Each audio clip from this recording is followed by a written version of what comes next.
Hello, hello. It's me, Dr. Toomer, on Dr. Toomer Talks, and I am very glad that you're here tonight. Please say hello in the chat when you come in, and I'll say hello back. And if you're watching this later, put in hashtag replay, since I know many of you, most of you, watch this actually later, not able to catch it at the time we're live. So, and also if you have questions, if you can put them in the chat as well. If we have time, we'll get to them. So, again, I'm Dr. Catherine Toomer, family medicine and community health physician, founder and CEO of Health, Wellness, and Weight Loss Centers, where I help people maximize their health and wellness through weight loss, both online, virtually, one on one, and in group. And today I have Dr. Valerie Mukanga, who is a dentist who's going to be talking to us. And I'll be asking some questions about how our health, how dental health is also health. And so I'm going to let her introduce herself and tell us a little bit about who she is, where she is, how we can contact her, and then we'll go from there. And before we get started, I just want to say thank you for joining us again, Chris. Honestly, if you didn't show up, I wouldn't know if I was in the right place. Thank you for being here. So, Dr. Mukanga, please tell us a little bit about yourself. So, yes, I'm Dr. Valerie Mukanga, and I'm a general dentist, a DDS, and I'm the founder and the CEO of Healing Wings Dental, which is a local dental office that we established about uh, 7 years ago. And so we are located in Arlington, Texas. We do anything that has to do with general dentistry, and we see people from any age, from babies to the oldest ones. So Nice, nice, nice. And so one of the reasons why I wanted to speak to you tonight, because I talk a lot about a health, wellness, and weight loss. I know I throw weight loss in there, and people often call me a weight loss doctor, but when reality, I'm a weight health physician, but I focus on health and wellness. How important is having good dental hygiene for overall health? it's definitely important because there are many instances where having poor oral health will adversely affect your overall health. So, say I will give a few examples. Say you have dental caries or cavity, and that can be infected. Not only does it cause you to have pain, so that affects your overall health, but also it can lead to an infection. An infection as well can, the same blood that travels to your teeth is the same blood that also travels to the rest of your body. I love what one of my friends says, Dr. Caroline Clarisme. She said, the mouth sits between your brain and your heart. So whatever affects your teeth can also end up affecting all of that. In fact, I'll tell you that one of my uncle, he had infection of his tooth, and when he finally went to see the doctor, it was too late. He actually ended up having a stroke that particular day, and he died from it. So I mean, this does not often occur, but other people can experience heart attack. Those are worst case scenarios. We never think that it could happen, but it can be an adverse outcome. Besides cavity, also your gingival health or your gum tissue health. If you have gum disease, it's the same thing. It's the infection either or of your gingival tissue, of your gum tissue, which is called gingivitis, or periodontitis, where it has affected the supporting bone structure, what supports your teeth. So when you have infection at that level, it also can travel through it. Yes, so that can affect Okay. your health. But even when you think about mental health, doctor, you know that once you don't have good oral hygiene, you can have bad breath. You can have, just if you have lost some teeth, you can withdraw because of those kind of conditions. Also, poor nutrition. When you don't have enough teeth, you may not be able to eat well, and so you start losing weight. So those are some of the things, doctor, that can affect your Yeah. overall health. Well, you just pretty much answered all my next questions. So, because as everyone knows who listens to me, I talk a lot about the biopsychosocial effects or biopsychosocial importance when addressing any issue. And you definitely talked about the biology, and if I can reiterate that it can cause some brain issues, including stroke. It can cause heart issues, Mhm. and and it can end up, again, with infection. It ends up in blood, in your blood, and connection between your blood, your gums, and that. Mhm. But also the psychosocial. Mhm. It can affect your interaction with other people, your feelings about yourself, Mhm. and then of course nutrition, like we said.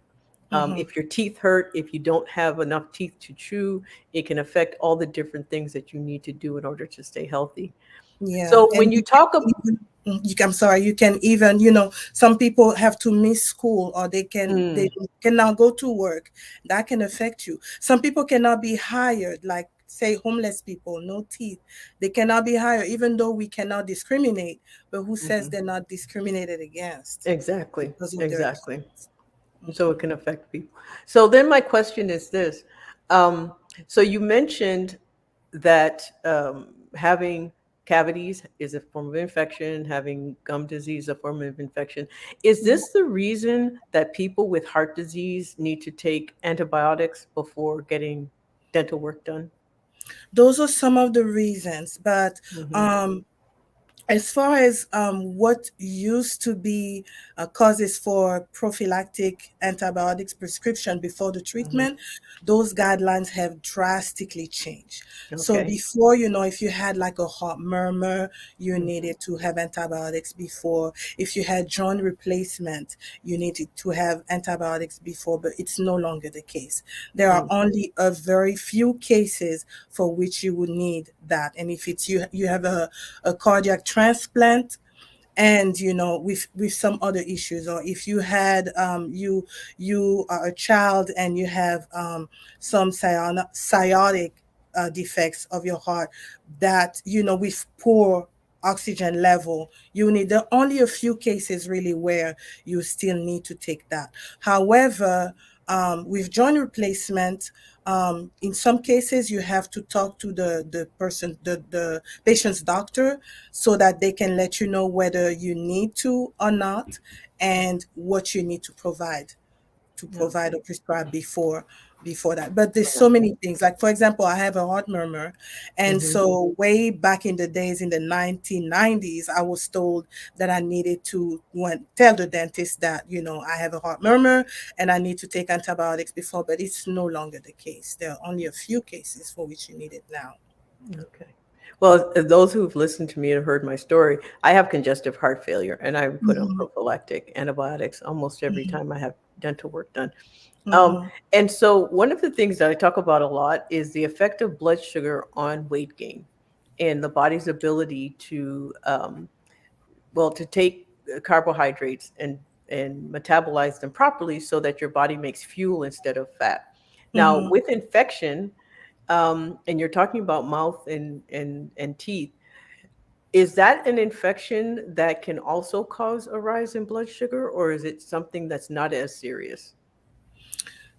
You were talking of, can you repeat again for me, please? Oh, so like, if is when you have infections in your mouth, is Mm-hmm. that the same? Do we treat it the same as if it's affection anywhere else that can cause a high rise in blood sugar and therefore can cause weight gain? Um, I may have just thrown that at you without any So background. when you have infection in the mouth, you want to treat Mhm, it, because not only do you want to reduce or eliminate the infection in your mouth, but you also mhm, want to prevent it from going to the mhm. rest of the body. So Okay. yes, but as Okay. far as that causing problem with the weight gain, that I'm not really sure. However, I know that when somebody is obese or has carries a lot of weight, that can lead to things such as sleep apnea. It can lead to other problems. And when people have conditions like that, although we can also intervene, but it causes, like say, sleep apnea, I believe, does also um, work with high blood pressure. Mhm, So And even when somebody has high blood pressure, we are not that when the levels are way too high, we cannot do any treatment. Mm, So it's also, and when somebody does have some of the people that have sleep apnea is because their airway is small. So with mm, cases like that, if they need to undergo dental surgery, we are not able to treat them right away because that needs to be taken care of first. So weight also does play a role, as far as preventing us from doing the treatment that we need to do mm. accordingly.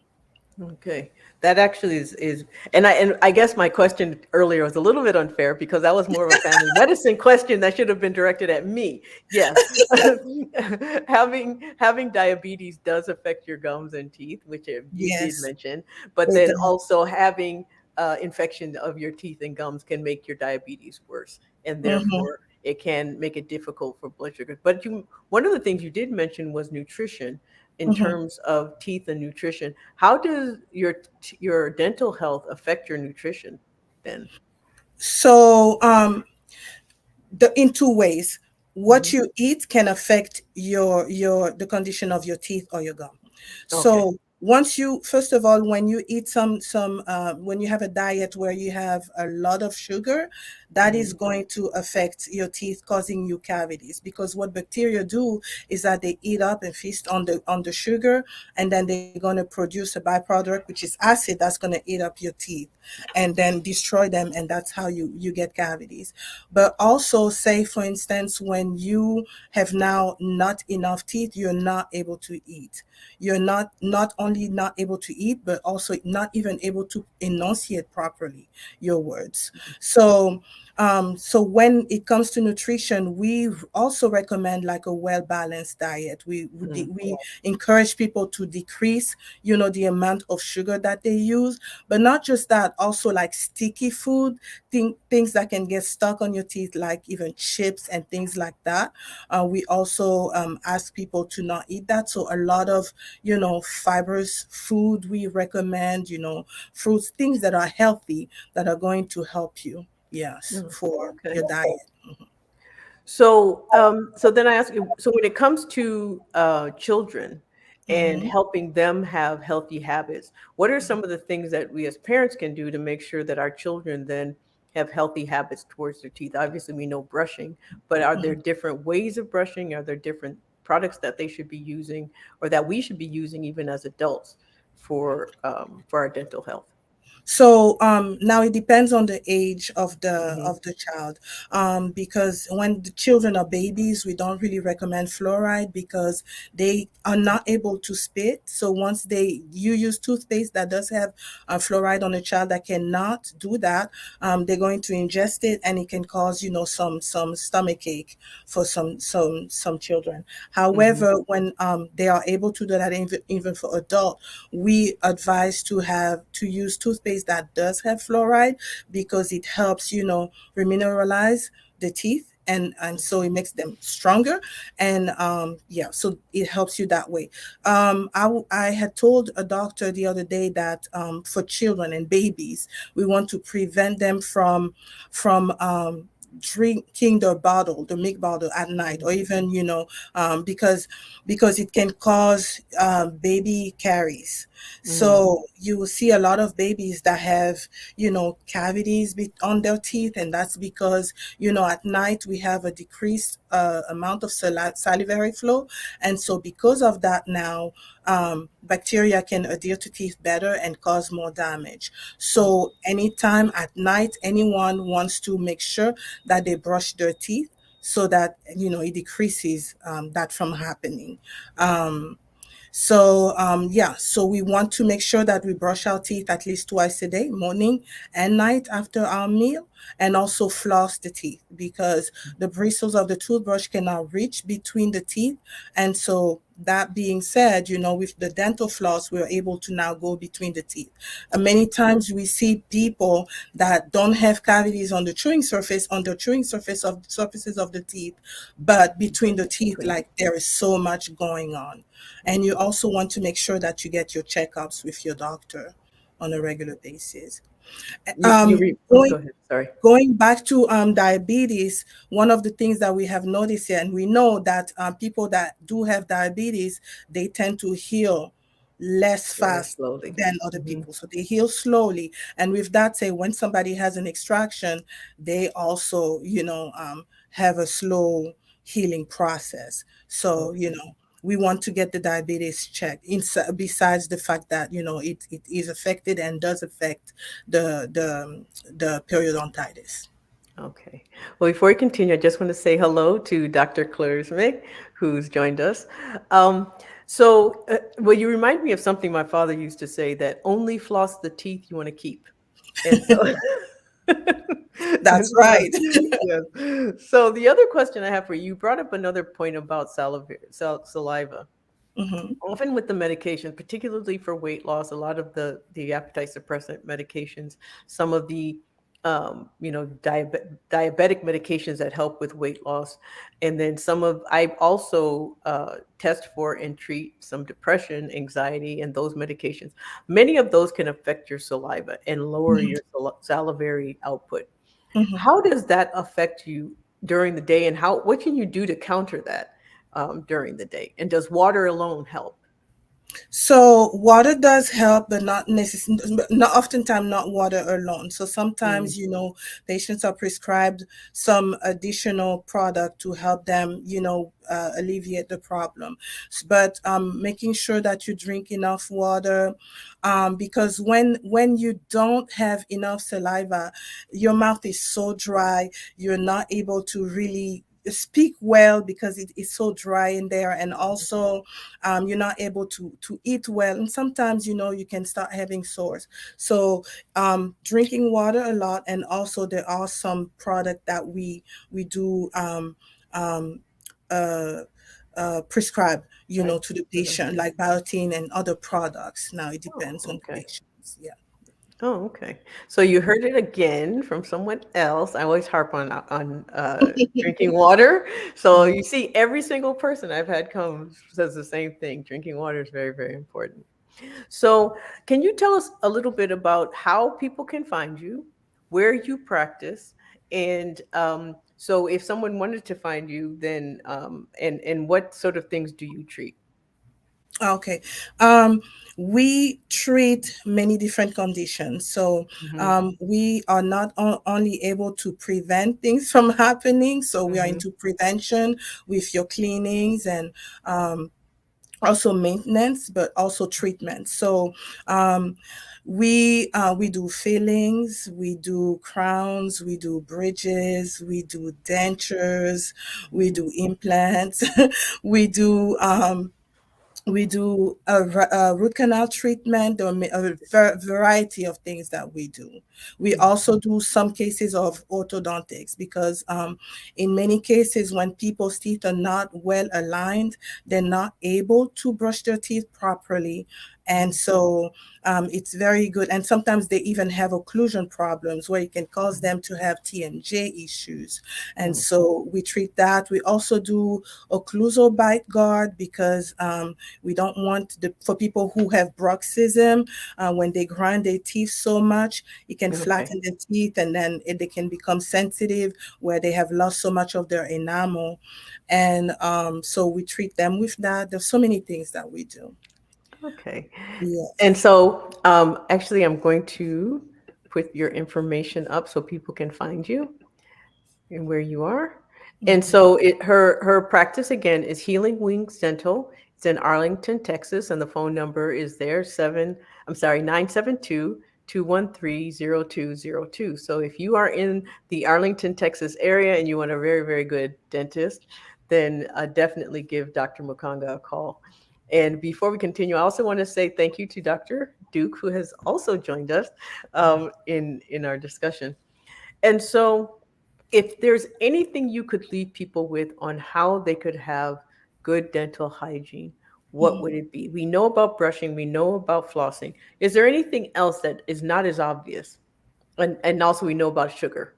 So, is there anything else, or are those like basically the three basics that we just need to stick to? all the time. Those are the basics. You also do want to make sure, like we said, to visit your doctor, because think people some people think that they are able to brush on their own, but there is a point at which your plaque would have hardened so much that there is nothing that you can do on your own.